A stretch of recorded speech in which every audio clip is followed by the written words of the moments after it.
बिहार में चुनाव आते ही सियासी घमासान हो गई तेज। मुख्यमंत्री के चेहरे को लेकर एनडीए गठबंधन में मचा बवाल। 2025 में मोदी ने चिराग को सीएम बनाने का कर लिया फैसला। भनक लगते ही मांझी हो गए नाराज। मंत्रिमंडल छोड़ने की धमकी देने का पूरा सच आ गया सामने। दो नेता, तीन कारण, मुख्यमंत्री की वो कुर्सी और एक झटके में दोस्त से दुश्मन बन गई ये जिगरी। मोदी ने भी बना लिया है मन, एक के कंधे पर रख दिया है हाथ। ग्रीन सिग्नल मिलते ही दूसरों को निपटाने में जुट गए। आज आपको रिपोर्ट की शुरुआत में ही ये बता देते हैं कि हिंदी भाषी राज्यों में बिहार एकमात्र ऐसा राज्य है जहां बीजेपी आज तक अपना मुख्यमंत्री नहीं बना पाई है। पीएम मोदी का तीसरा टर्म चल रहा है, फिर भी अभी तक बिहार में बीजेपी का मुख्यमंत्री बनने की कोई भी संभावना दूर दूर तक दिखाई नहीं दे रही है। बीजेपी जैसे ही नीतीश पर दबाव बढ़ाने की कोशिश करती है, नीतीश कुमार अपने पुराने रंग में लौट आते हैं। फिर बीजेपी को बैकफुट पर आना पड़ता है। तो क्या जो काम बीजेपी खुद नहीं कर पा रही है वो बिहार में किसी और के सहारे करने की कोशिश कर रही है?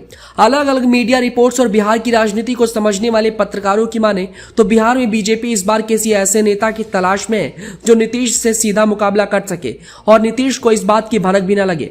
अगर थोड़ी बहुत भी कसक रह गई और नीतीश कुमार कमजोर हो गए तो नीतीश को हटाकर उस नेता के सहारे बिहार के मुख्यमंत्री की कुर्सी पर कब्जा किया जा सके। इस बात से इनकार इसलिए नहीं किया जा सकता कि बीजेपी कई राज्यों में पहले गठबंधन सहयोगियों के साथ छोटे भाई के रूप में सत्ता में आती है, फिर सत्ता में आते ही बड़ा भाई बनने की कोशिश में लग जाती है। इसलिए बिहार में भी बीजेपी ऐसी कोई खास प्लानिंग कर रही है, इस बात से इनकार नहीं किया जा सकता।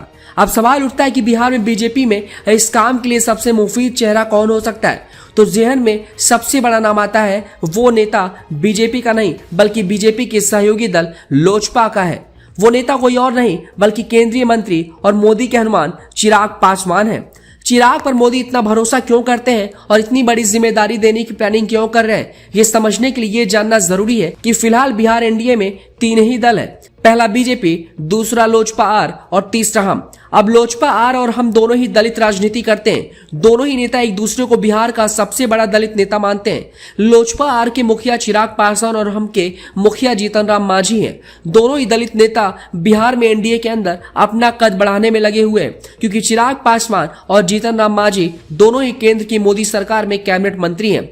कहने को तो दोनों नेता एनडीए में हैं, लेकिन दोनों ही नेता समय समय पर मोदी सरकार को आंख दिखाते रहते हैं ताकि मोदी सरकार पर गठबंधन का दबाव बना रहे। पहले चिराग पासवान ने आरक्षण वाले मुद्दे पर मोदी सरकार की राह से अलग स्टैंड लिया। अब जीतन राम मांझी रह रहकर रंग दिखा रहे हैं। एनडीए में रहते हुए भी उनके बगावती बोल सुनाई दे रहे हैं। कभी शराबबंदी से खफा होकर वो नीतीश पर थोड़ी थोड़ी पीने की छूट देने की सलाह देते हैं, तो कभी मोदी को ही केंद्रीय मंत्री पद छोड़ने की धमकी देते हैं। उनकी इस हरकत से एनडीए में कई बार असहज स्थिति पैदा हो जाती है, लेकिन पहले चिराग पासवान और अब जीतन राम मांझी से उसी रास्ते पर क्यों चल रहे हैं यह जानना बेहद जरूरी हो जाता है। ये बात तो जग जाहिर है कि केंद्रीय मंत्री और हिंदुस्तानी अवाम मोर्चा के संरक्षक जीतन राम मांझी की नाराजगी समय समय पर सामने आती रही है। कई दरवाजे घूमने के बाद वो फिलहाल वे एनडीए में है, पर कई बार उनका गुस्सा ऐसा होता है कि एनडीए के घटक दल भी असहज हो जाते हैं। बिहार की राजनीति में रहते हुए वे नीतीश कुमार से नाराज होते हैं, तो केंद्र की पॉलिटिक्स में जाने के बाद वे एनडीए से फरियाने की बात कहने में संकोच नहीं करते। उनकी पीड़ा क्या है ये समझना बेहद जरूरी है। जीतन राम मांझी की अभी भी नाराजगी को समझने की कोशिश करें तो एक बात तो साफ है कि उन्हें झारखंड विधानसभा के बाद दिल्ली में विधानसभा की सीट न मिलना है। उनकी जितनी पीड़ा सीट न मिलने से है, उससे अधिक इस बात से भी है कि पीएम मोदी के हनुमान चिराग पासवान की पार्टी लोजपा आर को कैसे झारखंड और दिल्ली में एक एक सीट मिल गई। इसे वे अपनी औकात को कम आंकने का नतीजा मानते हैं। वे चिराग पासवान से अपने को किसी भी मामले में कम नहीं समझते। शायद उन्हें लगता है कि चिराग पासवान के पास 5 सांसद है तो उनके पास बिहार विधानमंडल में 5 सदस्यों के अलावा एक सांसद भी है। बिहार में दलित नेता की पहचान के साथ फिलहाल 2 लोग हैं और दोनों एनडीए का हिस्सा है। यह अलग बात है कि दोनों दलित नेता तो हैं, लेकिन दलितों के नेता नहीं बन पाए हैं। इनमें एक दलित नेता जीतन राम मांझी की मुसहर समुदाय पर पकड़ है, पर इसकी आबादी बहुत ही कम है। बिहार में मुसहर समाज की जनसंख्या 40 लाख है, यह कुल जनसंख्या का 3% है। इसमें भी मांझी की पार्टी को 2% से भी कम वोट मिलते हैं। दूसरे दलित नेता है लोजपा आर के चिराग पासवान।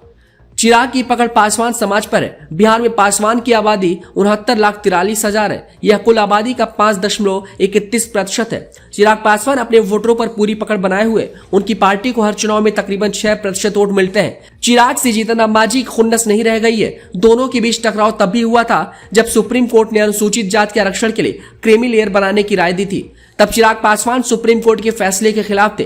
उन्होंने तो ऐसा तेवर अपना लिया था कि एनडीए में टूट की आशंका जाहिर सी होने लगी थी। भाजपा विरोधियों के सुर में सुर मिलाने लगे थे। थे। तब जीतन राम मांझी ने उनके स्टैंड का खुलकर विरोध किया था। मांझी की चिराग से नाराजगी का दूसरा मौका तब आया जब उनकी बहू दीपा मांझी उपचुनाव लड़ रही थी। एनडीए के दूसरे नेता तो उनके प्रचार में गए, लेकिन चिराग ने दूरी बना ली। यह तीसरा मौका है जब चिराग को एनडीए में मिल रही अधिक तवज्जो से जीतन राम मांझी नाराज हुए हैं।